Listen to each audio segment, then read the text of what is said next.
मैं इसमें एक एक कमेंट आपसे और चाहूँगा। बोलिए। ये सतलज को लेकर एक फिर से लोगों में चर्चा शुरू हो गई जी, कि state repression, mass killings, disappearances, illegal killings, counter insurgency, एक जी। स्टेट ऑपरेशन की मशीनरी जब दिखाई जाती है, तो हुँ, उसमें गवर्नमेंट को प्रॉब्लम हो जाती है कि सच मत दिखाइए या उस समय की बातें मत कीजिए। देखिए, बेअंत सिंह की सरकार थी, बीजेपी को कोई इश्यू नहीं होना चाहिए। अगर बीजेपी की सरकार होती तो कश्मीर फाइल आ सकता है, धुरंधर आ सकता है, बाकी चीजें आ सकती हैं। तो कांग्रेस के समय की ये चीजें दिखाने में सीबीएफसी को क्या प्रॉब्लम हो सकती है? और अब वो कह रहे नहीं, हैं कि ओटीटी सर्टिफिकेशन जो है मैंडेटरी कर देंगे, ओटीटी के लिए भी गवर्नमेंट आईटी रूल चेंज कर देगी। तो सरकार को सच दिखाने में डर क्या है? क्या मतलब कोई मैं मोबिलाइजेशन सेपरेटिस्ट की हो जाएगी, कोई इंफॉर्मेशन ऑपरेशन हो जाएगा, क्या हो जाएगा? नहीं, देखिए एक बात हमें मानना होगा, जो मैं देखता हूँ पंजाब में बैठ के। आप तो हिंदी बोलते हैं, हमें तो हिंदी बोलनी भी कम आती है, पढ़ी हुई है, हैं?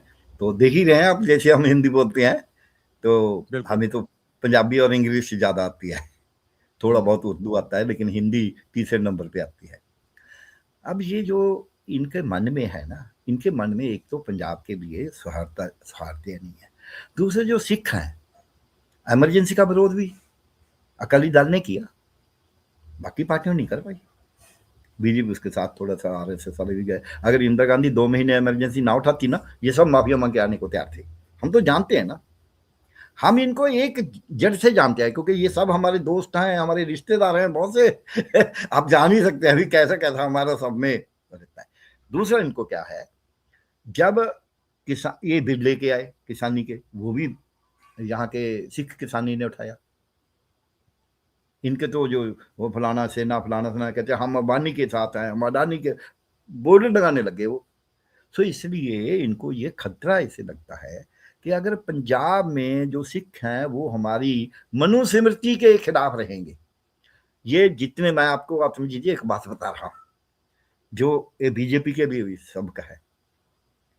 जितने सिख बीजेपी में चले जाते हैं, पढ़े लिखे हैं, बहुत से उनमें ईमानदार हैं, बहुत सुघड़ हैं, लेकिन पंजाब का जो जनमानस है, हाँ। सिख कांग्रेस में चला जाए उनको कोई इतराज नहीं है, अकालियों में तो ही है। बीजेपी में जो चला गया ना, बीएसपी में चला जाए कोई इतराज नहीं है, कामरेडों में चला जाए इतराज नहीं है, लेकिन जब बीजेपी में चला जाता है उसको सिख मानने को तैयार नहीं होते। सही बात। उनका जनमानस नहीं मानता कि सिख है। हालांकि उसमें अमृत भी चका होगा, बहुत रहत मर्यादा भी करता होगा। गुरु ग्रंथ जैसे पुरी साहब को मानने को तैयार नहीं है। मैं एक एग्जाम्पल दे सकता हूँ, हालांकि और बहुत से सिख हैं। क्यों? उसका कारण ये है, उसे रिश्ता भी रखेंगे, सब कुछ रखेंगे, प्रेम करेंगे, वो सब कुछ करेंगे, लेकिन अंदर से उनका जनमानस ये मानने को तैयार नहीं है कि सिख बीजेपी में, क्योंकि बीजेपी की जो आइडियोलॉजी है उसका क्लैश है। कहाँ मनु स्मृति, कहाँ गुरु ग्रंथ साहब, सही बात। कहाँ जात पात, कहाँ मांस की जात सब एक का पहचान वो, कहाँ औरत को, स्त्री को, जो है महिलाओं को, उसको नीचा मानना, कहाँ उसको हाँ। बराबर मानना। ये दोनों का मेल हो ही नहीं। कहाँ किर्त का सिद्धांत। अभी एक यहाँ के एक आईपीएस ऑफिसर है, उनका एक आर्टिकल, उनका मैं कोई वीडियो सुन रहा था, तो अभी उनका एक आर्टिकल, और बहुत से ईमानदार हैं। मेरा पढ़ा तब पढ़ा जब यहाँ एक एमबीबीएस में ना दूसरे लोग एंट्रेंस टेस्ट में बैठ गए थे। मेरे को शंका पड़ गई, क्योंकि हमारी तारीफ बहुत करी पेपर वालों ने। तो मैंने बोला कोई गड़बड़ हुई है, इतनी तारीफ क्यों कर रहे हैं हमारी? उनको तो हमारी निंदा करनी चाहिए थी, सही जो बात। माफिया लोग हैं। अब वो भी कर रहे हैं, हुँ। इसका मतलब माफिया कोई बात चल रही है। तो मैंने उसकी रेट्रो से, हम वीडियोग्राफी करते हैं, उससे एनालिसिस की। 27 लोग पकड़ लिए जो दूसरी जगह दूसरे बैठे थे। उस ऑफिसर को सिट का इंचार्ज बना दिया गया। उसने 27 के सबको पकड़ लिया कि कहाँ से, बिहार से, कहाँ कहाँ से लोग आए थे। 6 महीने उनकी बेवनी हुई। ऐसा हो, बहुत मेहनती अफसर है। उसका मैं एक वीडियो सुन रहा था लंगर के बारे में। अभी मेरे को मैंने वो किसी को भेजा, दोस्त को, जर्नलिस्ट को। वो इंग्लिश ट्रिब्यून का बड़ा जर्नलिस्ट था, अभी एक अखबार का एडिटर है। उसने मेरे को उसका पूरा आर्टिकल भेजा है कि कैसे उसने थियोलॉजी, जो सिख थियोलॉजी है, उसको कैसे सिद्धांत रूप से पेश किया, आज तक किसी सिख ने नहीं पेश किया। सो यहाँ का जो है, इसमें सिख जो फिलोसफी है, आप समझिए वो फिलोसफी का कोई मुकाबला ही नहीं है। It addresses every aspect. लेकिन एवरी इश्यू। बीजेपी को काम मंजूर आएगी, बीजेपी को ये फिलॉसफी मनु स्मृति और श्री गुरु ग्रंथ साहब का तो आग और पानी वाली बात है। आग और पानी का मेल नहीं हो सकता, इसलिए उनके जनमानस में नहीं जाती बात। बाकी हो जाता है, रिश्तेदार भी होगी, बिठाएंगे भी, चाय पानी भी पिलाएंगे, सब कुछ करेंगे, लेकिन मन नहीं मानता। इसलिए ये बात है, बीजेपी को ये डर है। इसके कारण वो बोलते हैं जब सिखों पे जो, अब दूसरी बात क्या होगी, अभी तो बिट्टू ने बोल दिया, अब सिखों में जो बिट्टू बोल के गया है, हिंदू वोट तो उसको शायद मिले ना मिले, लेकिन सिख वोट तो फिर सिखों को तो उसने नाराज कर ही दिया ना बोल के। ये बोल के अभी मैं आपको एक आंकड़ा देता हूं, माफ करना क्योंकि आपने सवाल किया इसलिए जरूरी है। बिट्टू ने बोला 26,000 हिंदू मार दिया। ऐसे करे बिट्टू लिस्ट बनाए, क्योंकि मैं तो पंजाब का उस वक्त, आपको शायद मैंने आपको बताया कि मैं गुरदासपुर में एसएमओ था। हाँ बताया था। 3 जून 1984 को हमारा हॉस्पिटल मिलिट्री को हैंड ओवर कर दिया था कि ये तो महामारी बात है। हमने बोला हम तो इंसाफ करेंगे जो भी होगा। चलो, अब मैं एक आंकड़ा इकट्ठा कर रहा था पूरा, उसमें क्या हुआ कि जो सिविलियन कैजुअलिटी हुई, जो सिविलियन लोग मरे उस जो काला दौर था, तो उसमें 11,694 लोग मरे पंजाब में। उन 11,694 में से 7,190 जो हैं वो सिख हैं, जो सिविलियन मरे। और दूसरा जो मिलिटेंट मरे वो 7,960 के कितने हैं। अब ये तीनों को मिला देंगे आपस में तो 19,500 में से 14,000 से ऊपर सिख है। 14-15 हजार करीब। हाँ, 15,000 सिख हैं, जो गिनती जो जुदा जुदा सोर्सेस से है। और उसमें आगे जो अगर मैं मिलिट्री वाले मरे, जो पुलिस वाले मरे, उनको गिनती करूंगा, उनमें भी सिख ज्यादा है, क्योंकि पंजाब में वो ऑन ड्यूटी थे, वो ऑन ड्यूटी थे, वो अपनी ड्यूटी का निर्वहन कर रहे ड्यूटी करने के कारण मरे हैं, ड्यूटी में मरे हैं ना, ड्यूटी करते हुए है तो वो सिख ना। तो इस रूप में अब ये बात जब सामने आएगी, दूसरा उनके लिए जो जब मरते थे, जब ब्लू स्टार हुआ तो मिठाइयां कौन बांटने की कोशिश कर रहे थे, फिर तो सब कुछ सामने आएगा ना। फिर तो माई कंट्री भी, my people, my country. Some misguided Hindus, Indira Gandhi ने बोला था 2 जून 1984 को कि सम मिसगाइडेड हिंदूज हाँ वर लीडिंग दिस। हाँ जी, यस। सो इसलिए मैं आपको ये बेनती कर रहा हूं आपके माध्यम से पूरे हमारे देश के वासियों को कि हमारा देश, इसने बचना है, इसने अपना वर्चस्व बना के रखना। अभी तो हमारी मिट्टी हुई हुई, आप भी जानते हैं, हम भी जानते हैं, हमारी कोई हमारे पड़ोसियों से हमारी नहीं बनती। अमेरिका के हम नीचे लगे हुए हैं। मैंने अपने जीवन में, मेरी 78 ईयर्स की उम्र हो गई है, मेरे को मालूम नहीं आपकी कितनी है, लेकिन मैंने पूरे जीवन में पहली दफा देखा है कि हम अमेरिका के नीचे लगे। हम कभी भी नहीं लगे थे। दूसरा, पहली बार देखा है कि हम मजलूम के साथ नहीं खड़े हुए, हम हमलावर के साथ खड़े हो गए। हम कभी भी नहीं ऐसे हुए। हम चाइना से हार गए, लेकिन हम चाइना के आगे झुके नहीं थे। ये हमारा एक वर्चस्व है कि हम तो नॉन अलाइंड मूवमेंट वाले हैं, हम तो शांति चाहते हैं। हम मल्क भागों के साथ नहीं खड़े हो सकते, भाई लाडो के साथ ही खड़े होंगे। बिल्कुल। तो इसलिए इसका उनको डर है, जो आपका सवाल है इसका डर है, इसलिए उन्होंने ये OTT भी प्लेटफॉर्म पे भी एतराज लगा रहे हैं। दूसरा, एक बात और कहता हूं, ये जो सरकार है ये लोगों को कोई भी बात नहीं बताना चाहती, आंकड़ा बताना चाहती है। पूरे देश की आजादी के बाद पहली दफा हुआ है कि हमारा सेंसस नहीं हुआ। पूरी दुनिया में हो गए सेंसस, 2021 का 21 का 21 वाला। सेंसस 26 में हो रहा है जी। हाँ, क्योंकि 26 साल इनकी मनमर्जी से करेंगे ना जो करना चाहते हैं। तो आंकड़ा विज्ञानी इनका छोड़ गया था सुब्रमण्यम, ठीक है। RBI का गवर्नर जो इन्होंने लाया था वो छोड़ गया था।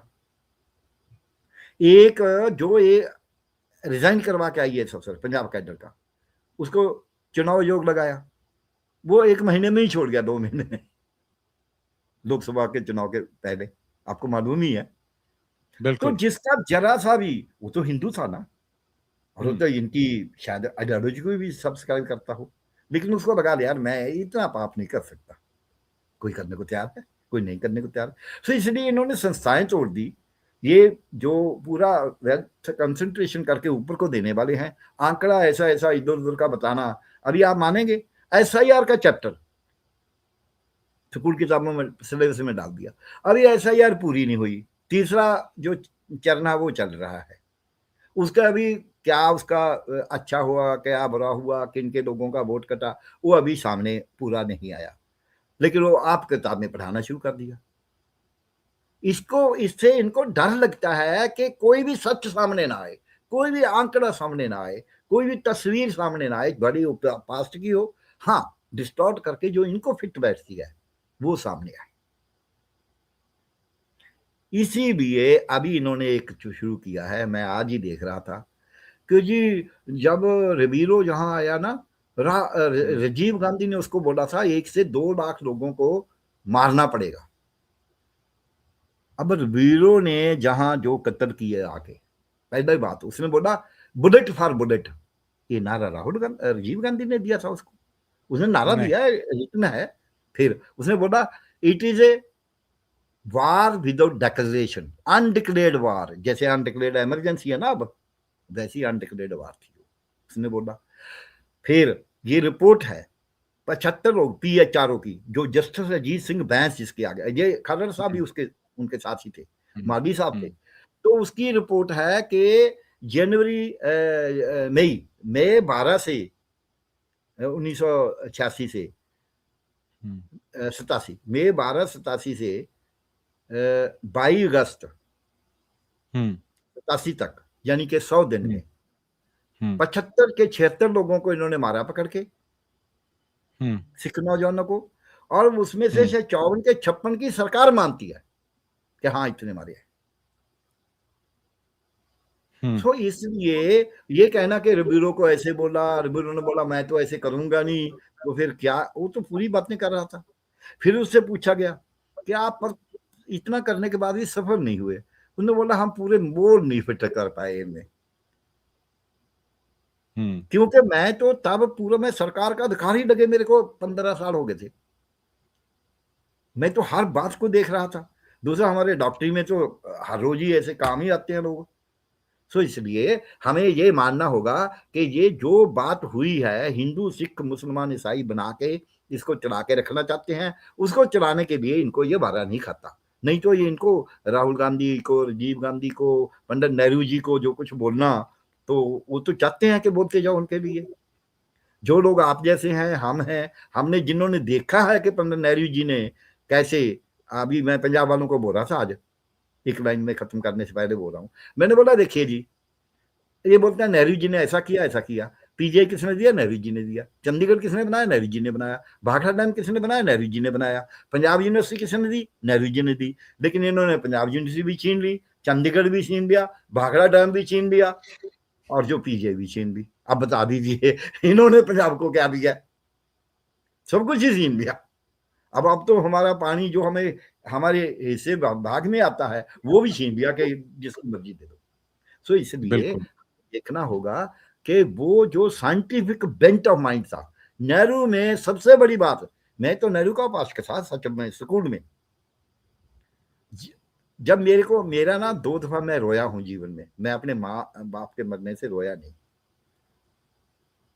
तो 2-3 दफा जब मैं रोया हूं ना, एक जब इंदिरा गांधी को मारा, जब नेहरू जी का डेथ हुआ मई में, 27 मई शायद डेट है, तो मेरे को, हाँ मेरे को रोना आ रहा था कि यार ऐसा इतना बड़ा आदमी, उसको वो मर गया, हालांकि उसको तो मरा नहीं है, मर गया, लेकिन वो भी हमें वो लगा।